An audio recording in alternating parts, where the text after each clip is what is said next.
Item number 13 is referral from Supervisor Shirakawa to direct administration to analyze the Office of Pretrial Services and consider whether proposed solutions would create savings or efficiencies. And there's a direct nexus with this in number 12, Mr. President, because here you mentioned that we have very few resources. This could be a way that we can find some resources, so there's a direct nexus. And I think there's a motion already? Yes. All right. We do have one speaker, Aida Tavares.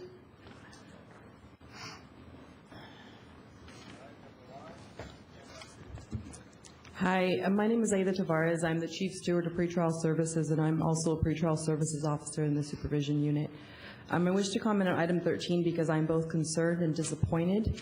I believe the right thing to have done before putting this item on the agenda would have been to meet with SEIU 521 to discuss any concerns regarding pretrial services. On December 16, 2009, County Executive Jeff Smith gave a presentation to our department regarding the Toyota model. He told us that we, the workers and management, would come up with ways to be cost efficient and to not duplicate services.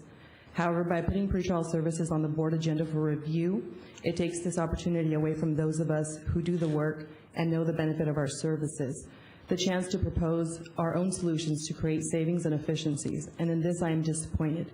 Pretrial services has been serving Santa Clara County for over 39 years. The areas of concern identified in Supervisor Shirakawa's referral are basically the same ones that bail bondsmen have brought to the board in years past. And the solutions proposed seem to benefit not the county or the community, but the bail bonds industry. I urge the board to contact SEIU 521 to discuss any concerns regarding pretrial services before taking any further action. Thank you. Thank you. Well, now I have a comment. I was going to make a comment. Since my name was brought up, I'm going to make a comment. Certainly, this department has not been audited or looked at since 1972, and certainly looking for savings, opportunities to generate revenue, efficiencies, and does include working with the employees out there. So I just wanted to say that public. I'm not going to exchange back and forth, but the intent was not to do that. I think it's out of line to mention that my recommendations align with some kind of bail bondsman from the past, because I think that's untrue. In fact, I know it's untrue because I'm the one who wrote the memo. So I disagree with that publicly. Pretrial serves to assess those accused of crimes and recommend whether they should be detained in jail or released prior to the court date. It's a very important function. But at this time in our budget crisis, it's time to look at and see how these functions can be absorbed into existing departments who have similar expertise and risk assessment. Most counties across California, the functions of the office are usually in the probation department or in our case in the Department of Correction.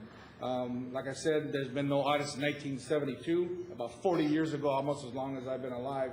And I think there's areas that could be, there's areas of opportunity for revenue that certainly could be generated. Probation assesses some fees for electronic monitoring programs. Certainly we have opportunity to do the same type of thing there. Especially when other departments have implemented ability pay scales for its clients, I think this department has an opportunity to do that, as I said. I'm a little bit taken aback, but I'm surprised that this actually department has not done that already, since the other departments have that in place now. So I'm asking for the referral. Certainly, Jeff, want to work with the department themselves in order to come up with that. But I certainly, the referral is there, and I'd like you to come back to public safety and justice during the budget times here this spring. And so that's a motion. I think Don motioned earlier, but that's a second motion. Yes, thank you. We do have a motion and a second. If you could please vote by light. But may I make one comment on this? I'm sorry, Supervisor Green, Yeah, of course. I just want to say also, this is a referral. Right. That means that we are referring it to the administration to do all the things that were talked about here. We're not voting on doing this till we get information back.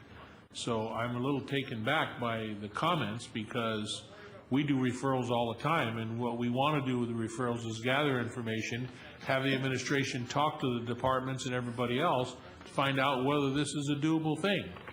So, I support you, George. I think you're right, and we should be looking at every aspect of our business here to make sure that it's effective and efficient. Thank you. Thank you, Supervisor Niss. Just, And I would simply underscore the referral part. I think sometimes we believe, or have come to believe, that a referral is an order, recommendation, or that, but many, many times we make referrals, and we really, I think, mean, administration, take a look at this. Is this continuing to work? Does it make sense from a budgetary standpoint? And do we serve the public well in that manner? And I think that's why we do referrals, but it's to get a report back, not to direct staff in any way to do something. And in this case, I think it's a good idea. If we haven't looked at something since 1972, probably not a bad idea to look at it 30 or 40 years later. well said. We still need you to lock in there, Supervisor Niss. Oh, I'm on my walker. And again, with Supervisor Cortese absent, that passes 4-0. Item